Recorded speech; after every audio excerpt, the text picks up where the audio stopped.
Morning sir. और डीमार्ट के numbers की बात करें तो बिल्कुल एज पर एस्टिमेट यहाँ पर देखने को मिला। अच्छा, डीमार्ट में खास बात ये भी है कि क्वार्टरली अपडेट्स आ जाते हैं तब काफ़ी हद तक मार्केट को अंदाज़ा लग जाता है कि ग्रोथ कैसी आएगी और ओवरऑल पैरामीटर्स वैल्यूएशन के लिहाज से कैसे देखने को मिल रहे हैं।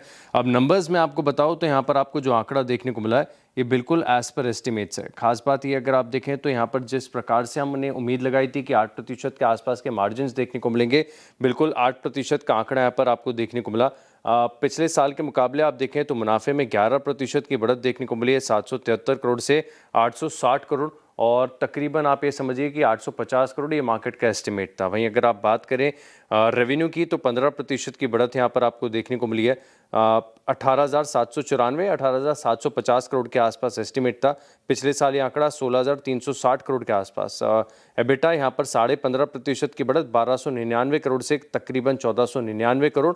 और जैसे कि मैंने आपको बताया कि मार्जिन है बिल्कुल एज पर एस्टिमेट्स है। हालांकि इन नतीजों के बाद कहीं ना कहीं आप देखें तो ऐसा माना जा रहा है कि जो SSSG मेट्रो शहरों में है इसमें थोड़ा सा मॉडरेशन यहाँ पर आपको देखने को मिला, क्योंकि क्विक कॉमर्स लगातार एक बड़ी हेडेक बना हुआ है कंपटीशन के लिहाज से। लेकिन नंबर्स आप देखें तो बिल्कुल एज पर एस्टिमेट्स हैं।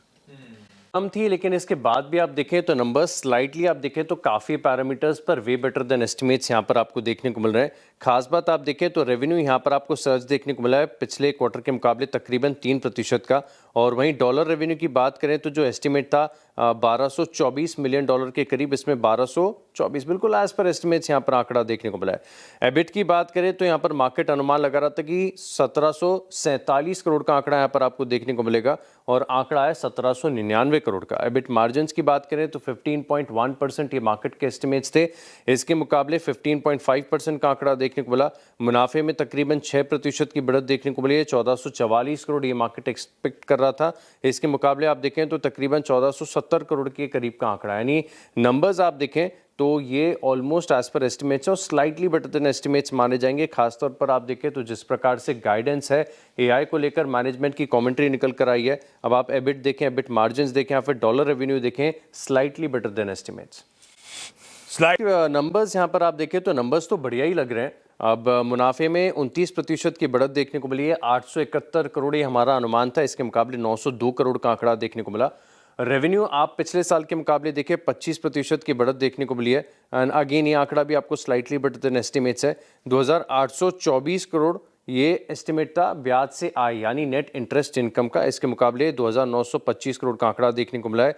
रिटेल लोन बुक में पिछले साल के मुकाबले 28% की बढ़त देखने को मिली। अब खास बात है कि जो रिटेल लोन बुक की ग्रोथ 28% है, इसमें रेवेन्यू 20% की जो है गाइडेंस दी गई थी, तो उससे बेहतर आंकड़ा यहाँ पर आपको देखने को मिला है। और जो रिटेल डिसबर्समेंट्स हैं इसमें 36% की बढ़त यहाँ पर आपको देखने को मिली है और इसमें गोल्ड फाइनेंसिंग का भी बड़ा योगदान देखने को मिला है।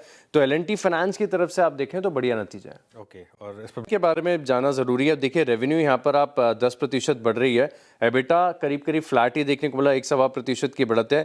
मार्जिन जो कि 29% के थे वो 27% के देखने को मिले और मुनाफे में 4% की बढ़त है। लेकिन जस्ट डायल में आप देखें तो बड़े डेवलपमेंट्स हैं मैनेजमेंट चेंज को लेकर, इसके ऊपर स्टॉक लाइकली रिएक्ट कर सकता है। जहां पर आप देखें तो वीएसएस मनी जो कि फाउंडर एमडी एंड सीईओ जो 33 साल तक रहे हैं कंपनी में, वो स्टेप डाउन कर रहे हैं। वहीं मिस्टर दिनकर जो कि एक्स फ्लिपकार्ट होलसेल स्ट्रैटेजी हैं, बेन एक्सेंचर बैकग्राउंड वाले, ये अब आगे जाके सीईओ के तौर पर नियुक्त होंगे। और वहीं मिस्टर दिनेश तलूजा जो कि नॉन एग्जीक्यूटिव डायरेक्टर हैं, इनका ये पहले रिलायंस रिटेल में भी थे, ये सीएफओ के तौर पर नियुक्त हो रहे हैं। तो मैनेजमेंट में जो बदलाव हो रहे हैं इसका एक इम्पैक्ट यहाँ पर आपको देखने को मिलेगा।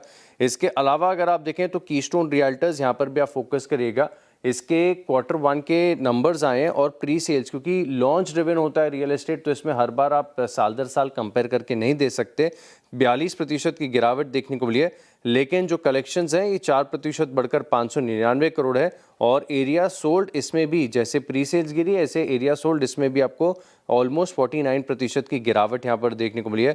अदानी ग्रीन की तरफ से एक अपडेट यहाँ पर देखने को मिला है, जहाँ पर ऑपरेशनल तौर पर ये अपडेट अपने शेयर कर रहे हैं और बता रहे हैं कि ग्रोथ यहाँ पर आपको देखने को मिली है। ऑपरेशनल क्षमता 27% बढ़कर 20,142 मेगावाट है। वहीं अगर आप सेल्स ऑफ एनर्जी देखें तो इसमें 30% की बढ़त यहाँ पर देखने को मिली, 13,657 एमयूज है।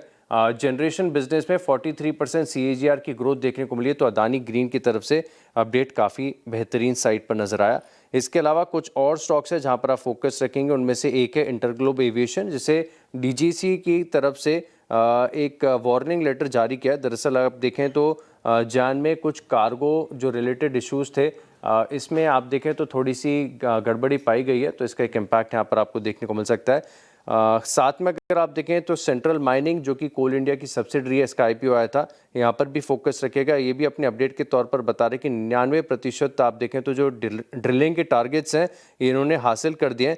वहीं अगर आप सेस्मिक सर्वे की बात करें तो इसमें भी 78% का जो टारगेट है इन्होंने अचीव कर लिया। अच्छा है। एक फाइनल